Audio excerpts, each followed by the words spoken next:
we think you should order the rematch. Now, there's two ways to do it. You can order a rematch, or you can order Dimitri Bivol as the mandatory.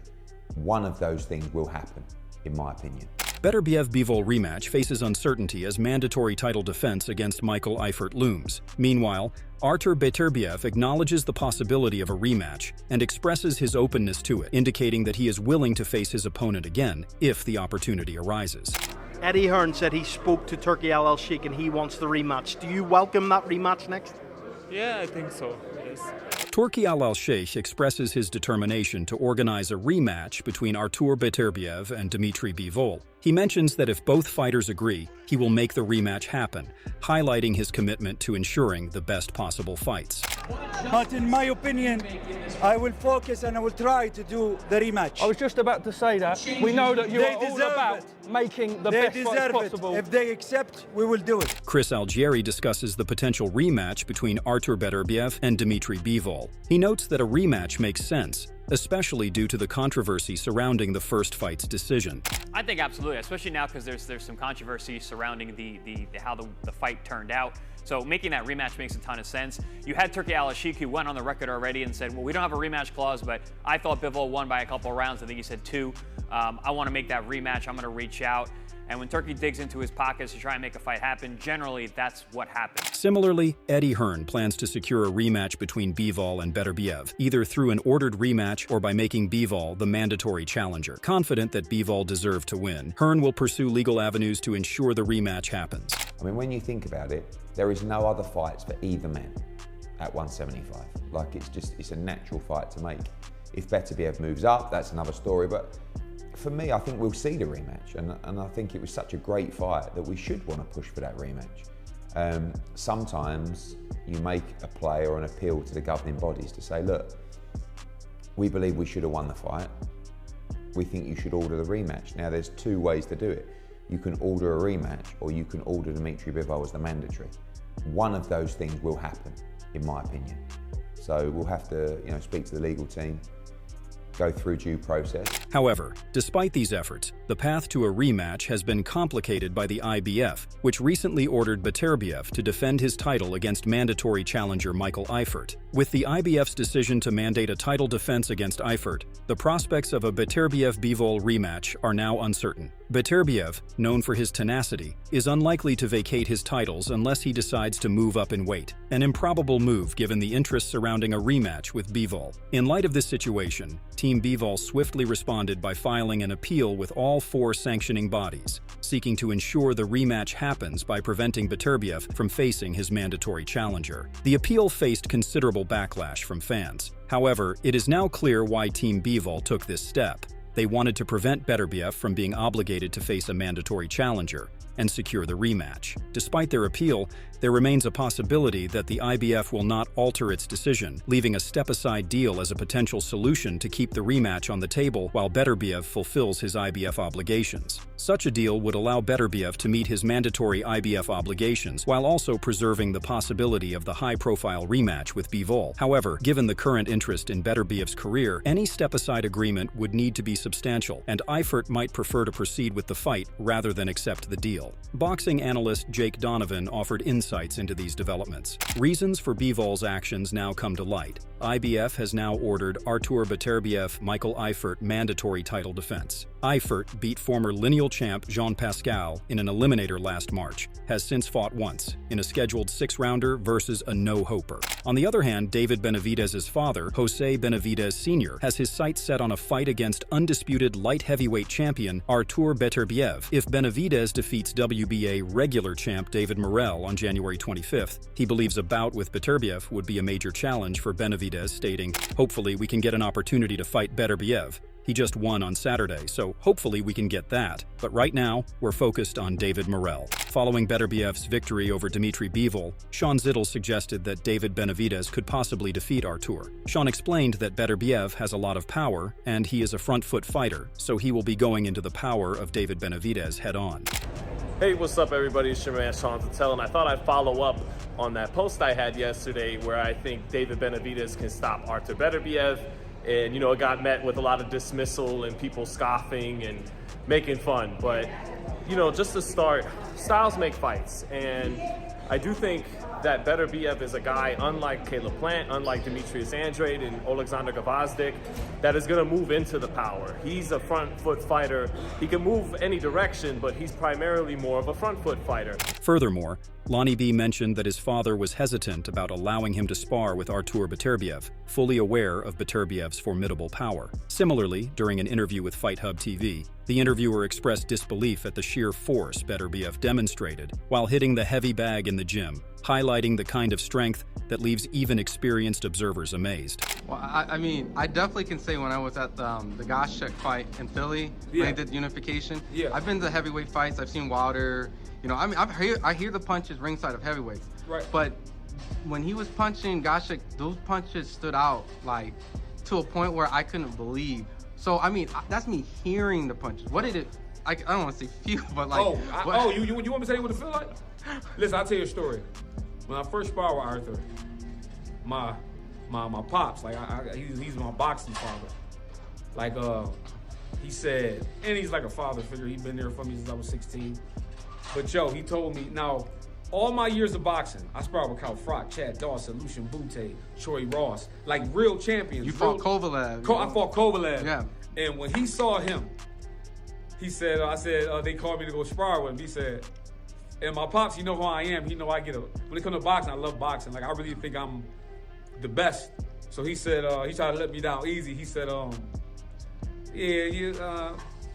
nah, you don't need that. We don't need that. Lonnie B further emphasized the incredible strength of Artur Beterbiev, stating, Artur's pressure is completely different. He's physically a beast, incredibly strong. Artur isn't going to slow down like Joe Smith did, and if, or rather when, Artur catches him in a fight, I guarantee it will be over. Meanwhile, Beterbiev has reflected on his own performance against Bivol, admitting that he could have done better and that luck played a role in his previous victories. Despite his self-criticism, he remains focused on improvement. You know, if be honest, I always more critic of myself.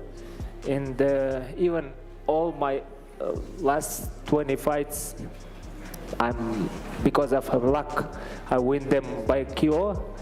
I'm always complain about my skills, performance, you know. That's why I don't like what I did. I mean, I want to do more, better, always. In contrast, legendary trainer Teddy Atlas weighed in, stating that the fight between Beterbiev and Bivol was incredibly close, with no clear advantage for either fighter throughout the bout. Atlas noted that Artur Beterbiev managed to secure some key rounds by making impactful moves towards the very end, which may have influenced the judges' scoring. I had a very close fight.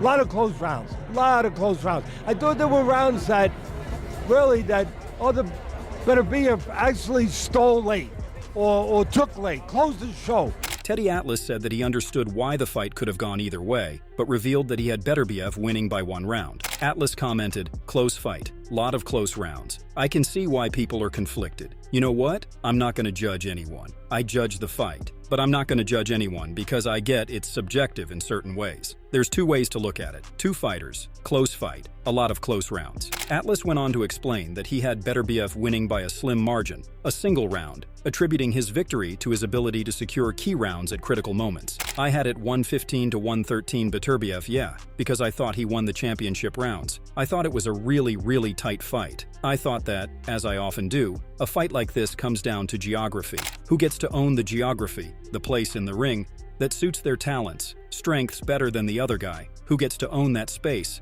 that real estate if you will, more than the other guy? In the end, I thought very close and slight that Beterbiev did." Offering a different viewpoint, former boxer Robert Garcia believed that Dmitry Bivol did enough to win, particularly because of his more precise and cleaner punches. Garcia argued that Bivol was more effective with his technique.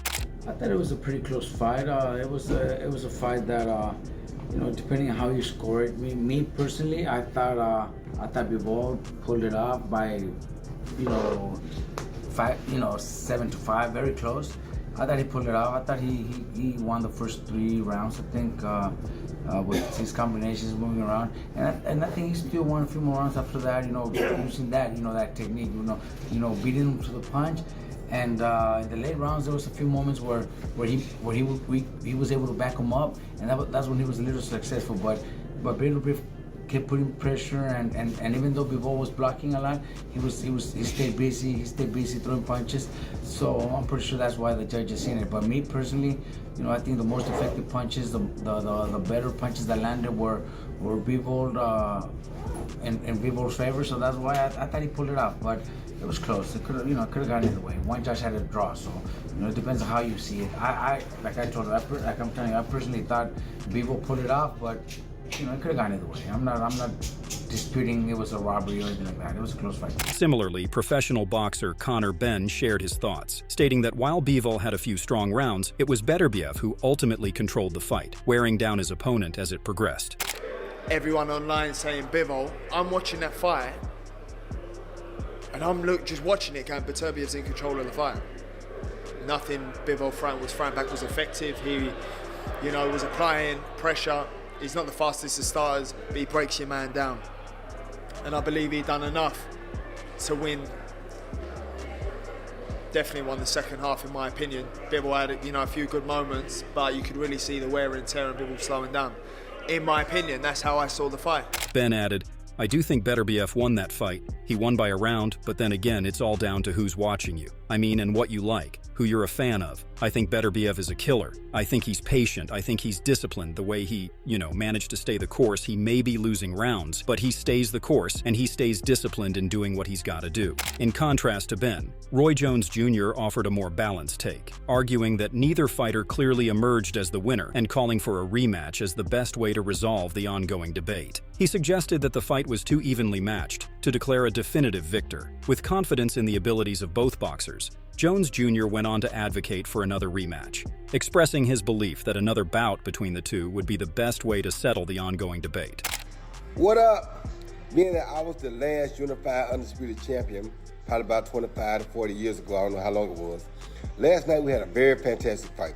A fight that I thought could have gone either way, but what happens, happens. However it goes, nobody won nor lost the fight by 4 points, so that's ridiculous. Which is why I say we need an immediate rematch. Jones continued by acknowledging the strengths both fighters displayed, noting that Beterbiev surprised him with his boxing skills, while Bivol excelled in defense and counterpunching. Both guys did a lot to change. Beterbiev has shown me more than he has ever shown me before. He actually can box, and I was surprised. Bivol was a very good defender, which we knew. He was a good counterpuncher, which we knew.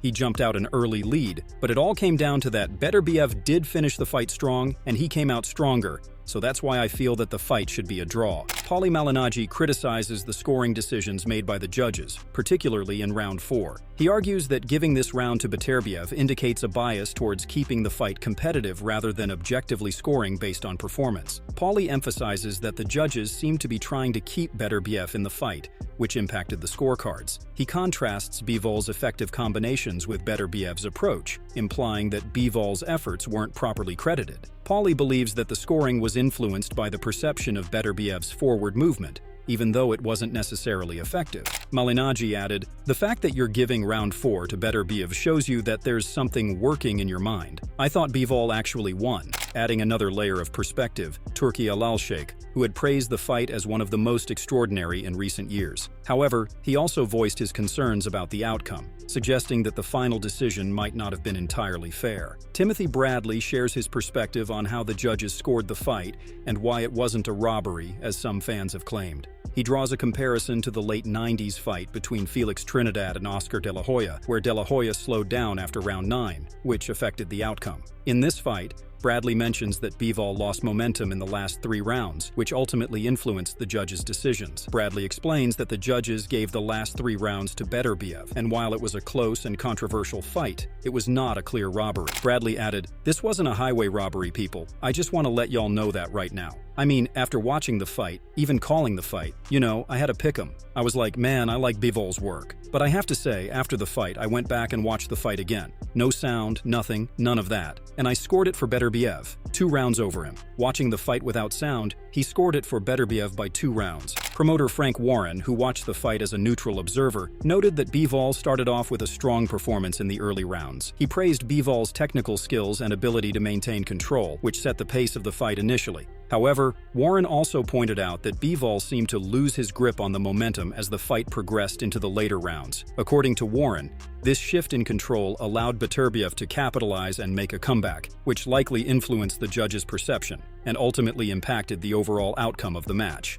Well, I was a neutral in it, and I was watching the fight, and it was a close fight. It was a close fight. I thought Bivol won, but it was a close fight. But as you say, it was technical, and there were moments in it where Bivol was controlling it with his jab, and then he stopped. Darren Barker echoed Warren's sentiments, describing the fight as fantastic, while also pointing out the subjective nature of scoring in such a close contest. He acknowledged the subjectivity in scoring, noting preferences for Bivol's boxing and movement versus Beterbiev's pressure. While he didn't score it round by round, he felt Beterbiev won the fight. Barker expressed a desire to see a rematch, stating he didn't think it was a robbery, but believed Bivol had edged it. He mentioned wanting to watch it again, as it was a joy to experience. Unbelievable fight, it really was fantastic. I mean, it ebbed and flowed, it was a bit of everything. Look, scoring subjective, what do you like? Do you like the boxing, the nice flurries from Bivol, the movement, or do you like the pressure? A lot of the shots were landing on the gloves of Bivol.